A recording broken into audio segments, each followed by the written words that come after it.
कहते हैं। रात में उसी डाक बंगले में रुक के मैं चिट्ठियाँ अपने हाथ से लिखता हूँ और समस्याओं का निराकरण करने का भी प्रयास करता हूँ। तो जन आशीर्वाद यात्रा में ऐसे अंदाज लगा लो कि कल 1:40 पे रात में मेरा अंतिम स्वागत हुआ। 17 प्रोग्राम समय के अभाव में पोस्टपोन करने पड़े और अभी ये दूसरा कार्यक्रम हो रहा है। मुझे लगता है 35 के आसपास कार्यक्रम होंगे, लेकिन मुझे रात 1-1:30 बजे तक कोई समस्या नहीं है, लेकिन माफ़ी चाहूँगा विलम्ब से आने के कारण कई कार्यक्रम में कार्यकर्ताओं को परेशानी का सामना करना पड़ रहा है। आप सब लोग आए, महत्वपूर्ण चैनल्स हैं, महत्वपूर्ण अखबार के संवाददाता हैं। आशीर्वाद यात्रा का मतलब क्या उद्देश्य है, इसका क्या है? मैंने जैसे आपसे अनुरोध किया था कि लोकसभा में और राज्यसभा में मोदी जी जब अपने मंत्रियों का परिचय करा रहे थे, वो विपक्ष ने 1 मिनट भी नहीं होने दिया। ये देश की आज़ादी के बाद पहली बार हुआ है। तो man to man and people to people contact लोकतंत्र का सबसे अच्छा होता है। तो मैं समझ रहा हूँ कि कल 122 जगह मैंने छोटी मोटी स्वागत हुआ या भाषण हुआ या प्रार्थना पत्र लिए या अपनी बात कही, कुछ फोन भी मिलाए, कुछ चिट्ठियाँ भी लिखी। बाढ़ के समय मैंने देखा कि कल सिंधु नदी की आकस्मिक बाढ़ से गांव के लोग परेशान हैं। यहाँ तो मुरैना में देख रहा हूँ कि एक तरफ कुंवारी है और एक तरफ चंबल है, दोनों के बीच के गांव जो हैं वो बाढ़ पीड़ित हुए। लेकिन मुझे आज बताया गया कि आपके सांसद जी के प्रयास से भारत सरकार के जो बाढ़ और पुनर्वास के अधिकारी हैं वो बाढ़ पीड़ित करेंगे।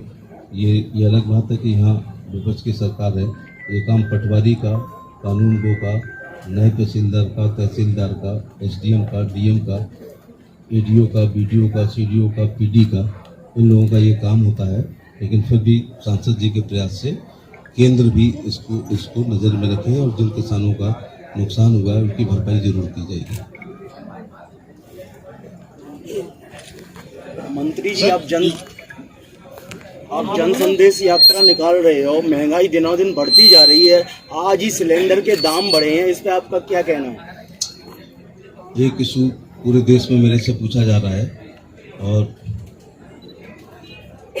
आपकी बात किसी हद तक महंगाई की जो है, लेकिन अगर आप डीजल पेट्रोल की बात करेंगे तो ओपेक कंट्री इसका मूल्य तय करते हैं, organisation of petrol exporting countries. इसीलिए गेहूं की जो एमएसपी होती है वो साल भर तक रहती है, बढ़ सकती है, मक्का की, बाजरा की, धान की, गन्ने का समर्थन मूल्य। लेकिन पेट्रोल डीजल में आप और गैस में देखते होंगे कभी 15 पैसे बढ़े, कभी 1 रुपया बढ़ा, कभी 30 पैसे कम हुए, क्योंकि हम लोग तय नहीं करते हैं। राजस्थान की सरकार अगर चाहे तो पेट्रोल डीजल और गैस पर सब्सिडी दे करके इस महंगाई को रोकने का काम कर सकती है। मंत्री जी, केंद्र सरकार तो राज्य सरकार के पाले में गेंद डाल देती है और राज्य सरकार केंद्र सरकार के में, तो इस पे फैसला कौन लेगा? से ज्यादा आप लोग पढ़े लिखे लोग हैं। फेडरल सिस्टम है इस कंट्री का, कुछ केंद्र सूची के विषय हैं, कुछ राज्य सूची के विषय हैं, कुछ समवर्ती सूची के विषय हैं। तो बॉल को इधर उधर नहीं फेंक रहे हैं, जिस पाले की गेंद है उसी पाले में रहती है। देश संविधान से चलता है और संविधान की जो सूची है फेडरल सिस्टम है। सर, राजस्थान में कितने मंत्री दौरा करेंगे, कितने जिलों का करेंगे सर इस यात्रा कार्यक्रम के तहत से? मुझे दूसरे सांसदों का राजस्थान में जो मंत्री जो लोकसभा के बने हैं अथवा जो राजस्थान से राज्यसभा में निर्वाचित हुए हैं, जैसे भूपेंद्र यादव श्रम मंत्री हैं, उनका कार्यक्रम राजस्थान में है।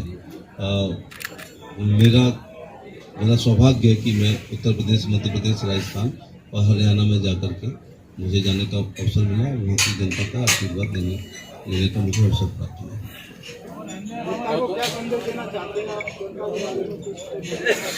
जनता को मैं यही संदेश देना चाहूँगा कि केंद्र सरकार की लोक कल्याणकारी योजनाओं का लाभ उठाएं।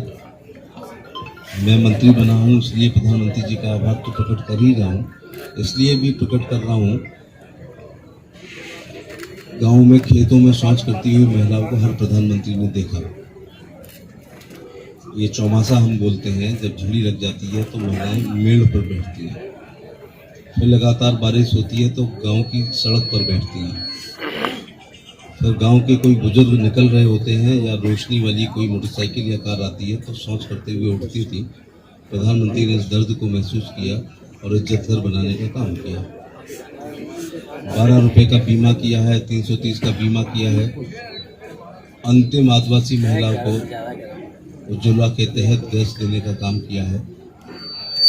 हम लोग गरीब लोग हैं, काढ़ा और तुलसी से अपने जुकाम को ठीक करते हैं, लेकिन 2011 की जनगणना के अनुसार जो लोग इस सूची में हैं 5 लाख प्रति व्यक्ति प्रति वर्ष उनका भी इलाज हो सकता है। मेरी लोकसभा के 46 लोगों का मेदांता में इलाज हुआ है, बाईपास सर्जरी हुई है। मौत सबकी होनी है, लेकिन मोदी जी के समय में इलाज के अभाव में गरीब लोग नहीं मर सकते हैं। तो जनता को मैं यही संदेश देना चाहूँगा। अभी आपने देखा होगा कि एक संविधान संशोधन मोदी जी के नेतृत्व में हुआ और राज्यों को मजबूत करने के लिए या फेडरल सिस्टम को मजबूत करने के लिए संविधान में संशोधन किया है। और सूबे के मुख्यमंत्री अगर चाहें तो शैक्षिक और सामाजिक रूप से पिछड़े का आकलन करके वो ओबीसी की सूची में उनको शामिल कर सकता है। एक बड़ा काम ये हुआ है कि केंद्र सरकार ने मेडिकल के नीट एग्ज़ाम में यूजी और पीजी में और डेंटल में यूजी और पीजी में सेंट्रल कोटे के 27% ओबीसी को देने का काम किया है। बैकवर्ड कमीशन को संवैधानिक दर्जा मिला है, स्टैंडिंग काउंसिल बनाई गई है। क्रीमी लेयर को 6 लाख से बढ़ा करके 8 लाख करने का काम किया है। और ये जो एडमिशन्स हो रहे हैं और बैकलॉग के द्वारा मंडल कमीशन के जो आरक्षण था उसको बैकलॉग के द्वारा भरने का काम किया है। इस समय एससी का जो और एसटी का जो आरक्षण है केंद्र सरकार में कोई बैकलॉग नहीं है, पूरी तरह फुलफिल हो गई है और बच्चे इससे खुश हैं। केंद्र सरकार में मेरे से कोई पूछा जाए बड़ा काम क्या हुआ है तो मैं अपने राजनीतिक जीवन में रहता हूँ। अटल जी ने जो प्रधानमंत्री ग्रामीण सड़क योजना बनाई वो बड़ा काम हुआ है। पंडित दीनदयाल उपाध्याय का विद्युतीकरण बड़ा काम हुआ है। गरीब लोगों का 5 लाख का इलाज का बड़ा काम हुआ। और मैं एक विश्वविद्यालय में प्रोफेसर हूँ तो मैं समझ सकता हूँ कि केंद्र सरकार में समस्त नौकरियाँ group A, group B, group C और डी में होती है। ए और ए में इंटरव्यू होंगे, बी के गेस्टेड अधिकारियों के होंगे, बी के नॉन गेस्टेड के नहीं होंगे और सी डी में कोई इंटरव्यू नहीं होगा। भारतीय जनता पार्टी शासित राज्यों में भी नॉन गेस्टेड के इंटरव्यू नहीं होंगे। सर, यात्रा का समापन कब है? मेरे से कोई बच्चा पूछ सकता है कि आप इंटरव्यू समाप्त करने का महिमा मंडन क्यों कर रहे हैं, तो मैं उससे कहता हूँ कि अपने पिताजी से पूछो। हम लोग हाई स्कूल इंटर की मार्कशीट को पॉलीथीन में मढ़वा के रखते थे, रोजगार कार्यालय का चक्कर काटते थे, फार्म भरते थे, लिखित परीक्षा पास करते थे, पिताजी पे नोट नहीं होते थे और बरादरी पे बड़ा नेता नहीं होता था, इसलिए मुख्यमंत्री द्वारा दी गई सूची में नाम शामिल नहीं करा पाते थे। मोदी जी ने चेयरमैन की सारी ताकत को और मंत्रियों की इस ताकत को जो एम्प्लॉयमेंट करते थे उसको समाप्त करने का काम किया है। तो साक्षात्कार जैसे लेना है तो धौलपुर की स्पेलिंग बताओ और नहीं लेना है तो चेकोस्लोवाकिया की बताओ। तो चेकोस्लोवाकिया की स्पेलिंग बता के भी नौकरी नहीं लगती थी, वो बंदर बाट हो जाया करती थी। अगर तो आपका बच्चा आ रहा है तो इन सरकार की सर्विसेज में कोई माइक वाला रोक नहीं पाएगा और नहीं आ रहा था कोई ले नहीं पाएगा, क्योंकि इंटरव्यू समाप्त हो गए हैं, रिटर्न होता है, कंप्यूटर बाबा कापी जांचते हैं, OMR सीट होती है, आपको टिक करना होता है।